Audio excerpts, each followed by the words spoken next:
A lot of people are becoming extremely concerned about Trump sending the United States' highest brass from around the world into one location, placing himself there.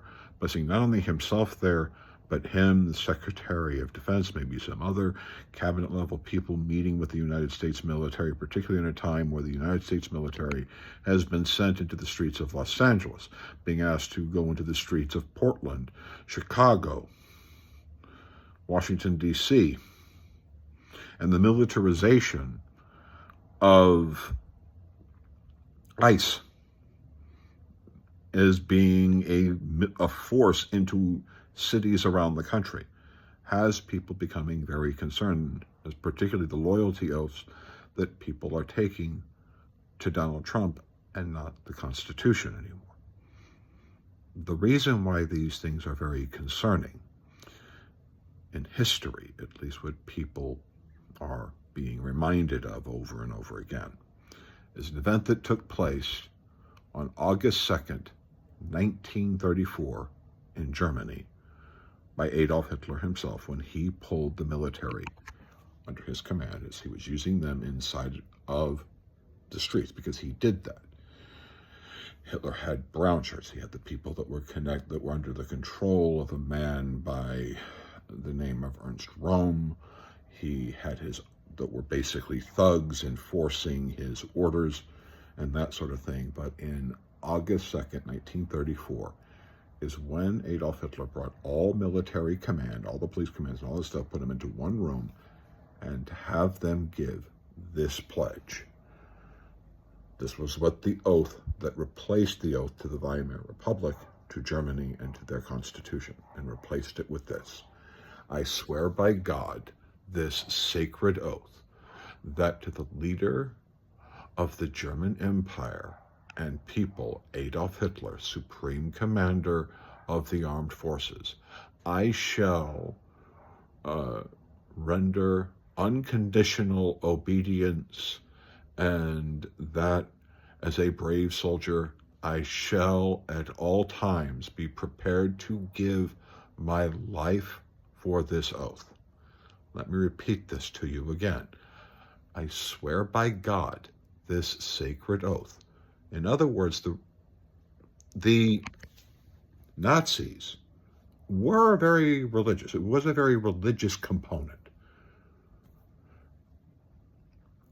The sacred oath to the leader of the German Empire and people, Adolf Hitler. In other words, there wasn't a constitution, there wasn't a rule of law, there was nothing of that. There was only one man. Just one man. All empathy went to him. All connection to your humanity as a soldier went to one person. Not to the Constitution, not to the people. The people were secondary to him. And you were to pledge your life to him. To give your life. That was the limit of their empathy. To concentrate to one person. That is what people are concerned, is what Trump appears to be doing by demanding a loyalty oath to him above that of the Constitution, of ICE officers who refuse to follow the Constitution itself. The refusal of the United States from enforcing law enforcement, certain law enforcement agents, from placing the Constitution above that of anyone else, to follow the Constitution even when it is difficult. And the use of the American military on American streets. So let's just again be clear. This is what people are nervous about. That the United States continues to look more and more like this as we continue to place one man above all else. And yes, the United States military, you need to understand, if you are a Christian, if you believe in God and you believe in the Bible, it's Mathew 22, verses 25 through 40. The highest law. The highest law, if you believe in God, is empathy, and empathy to the broader people. The larger the number of people that you apply empathy to, the closer you are to Christ's highest law. Even above that of all the other prophets. That is what Christ literally said. You wonder why it got so evil and so destructive and vile in Nazi Germany and places like that? It's because they violated that oath. It's because they violated God's highest law. See, I did a video about Martin Niemöller. He was the guy who said, first they came for the communists. And I wasn't a communist, so I didn't stand up. They came for the socialists, and I didn't stand up. And then when it finally came down to me, no one was there. That is basically what God pre-programs into us when we violate that. What happened to the communist, what happened to the socialist, what happened to the Jew, what happened to the labor guy. All of that are your brothers, and they're your sisters. And that's how you're supposed to connect to them. If they only ask you to pledge your loyalty to one person, then that's your problem. You will do terrible things, and terrible things will be done to you. And the reason why that will happen is because you have no sense of empathy. There is no connection to you to the rest of humanity. And when that happens, terrible things happen. If you are religious, just understand this. If anyone ever tells you to place your loyalty to anything and not to the rest of humanity,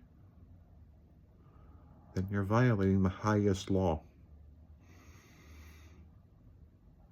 And Christ even said to the person who asked him, repeated it back to him. Christ looked at him and said, listen, okay, you're on your way. And you know why he was on his way and not just simply going to heaven? Because you are expected to live that way. And human history is filled with that very simple position. You are supposed to live by it, freaking period. If you don't, bad things tend to happen. Diseases spread because you don't have empathy towards the sick and the ill, and by treating the sick and the ill as though they are your brothers and sisters, and since you're not treating them as though you're brothers and sisters, their sicknesses spread, they come to you and your friends and your family, and you're surprised that your children are dying from the sicknesses that came. And you know why it came? Because you did not treat the sick and the ill as though you're brothers and sisters and be able to help them. Why does poverty persist? Simple. No empathy. Why do terrible things happen in this world? No empathetic connection. You don't perceive the people who terrible things happen to as though they're your brothers and sisters. You don't. Why did slavery exist? Because those were things that did not deserve empathy. That's simple. They weren't your brothers and sisters, so you could do terrible things to them. They weren't your family. And yeah, if you're in the military, understand this. Terrible things will happen. Why? Because you're forgetting what makes you the superior soldier.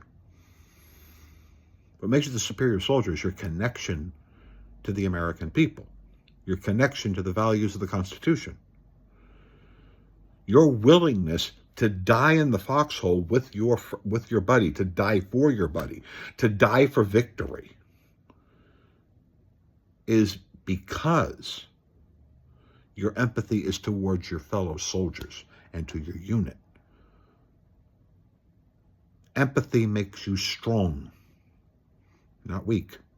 Societies that refuse to follow empathy crumble all the time. What made Nazi Germany fail? I'll explain it to you very simply.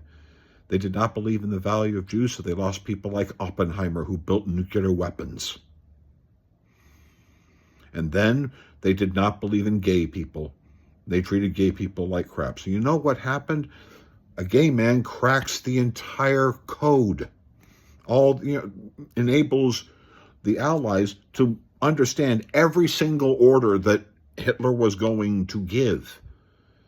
They cracked the code. They knew everything that Hitler was every order that they were going to give. They wanted women to only be reproduction machines. You know what happened here in the United States? All the men went to war. You know what the women did? They built stuff. You know what? One of the major reasons why Nazi Germany lost the production war? Because the Nazis wanted just simply to keep producing children. They didn't have empathetic connection to women and believed that those women would have the capacity to be able to do anything more than give birth. And those societies that believed that the women could build stuff, could make stuff, and also serve, guess what? They outproduced Nazi Germany. Handicapped and the disabled, I can give you multiple other examples throughout the entire handicapped and disabled community and what they were able to do, because they were able to, in their different societies, where they were not just tortured and killed, that what the handicapped and the disabled were able to do is show different techniques to deal with things. We can go on and on. Empathy is a superpower, and it is a requirement of God Himself if you are a person of faith. Just never forget that. Hopefully you, as military, will never forget that. The warrior ethos is empathy. The highest weapon of a soldier is empathy. It's his connection to his fellow soldiers and his country. That soldier's ability to be able to do the supreme things that a soldier will do. The Purple Heart type winners. Not the Purple Heart type, the Medal of Honor type soldiers. They just have empathy, that's all. They're not super built, super people. No. They're just people who realize that, you know what? My brothers and sisters, we got to come home alive. And you know what? I'm going to have to do this incredibly stupid ass thing that might get me the Medal of Honor if I survive or not. Maybe it will be, but they're not doing it for the Medal of Honor. That's why every single Medal of Honor winner, when they ask you about, why they have it, they say, I didn't do jack. All I did was what was required for the people who I served with to come home. That's pretty much what they all say. I didn't do anything extraordinary. What I did is what every soldier is supposed to do. I jumped on the grenade. Yeah. Because I'm willing to lose my life to protect the fellow soldiers that are sitting in the room with me, that if the grenade goes off, they all die. But if the grenade goes off underneath my chest, I die. They don't. That's empathy. Empathy calls you at times to do extraordinary things. So please, if you're serving, if you're in this country, just hold empathy. That's it. And Trump has got to be removed from office because he clearly doesn't get what is the best of us. And he's reminding Americans every single day of the worst things in history. We should never allow a person to hold public office that asks us to alter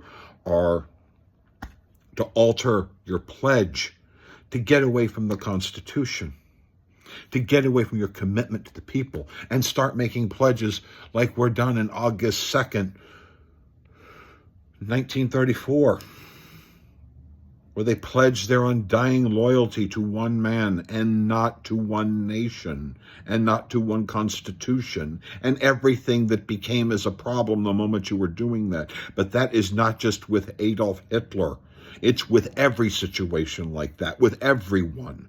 You are supposed to maintain your humanity and your connection to people. It's also what makes a superior law enforcement officer. The single best law enforcement officers that are out there, they develop their empathy and learn to be able to do their law enforcement job while having intense empathetic connection to the community.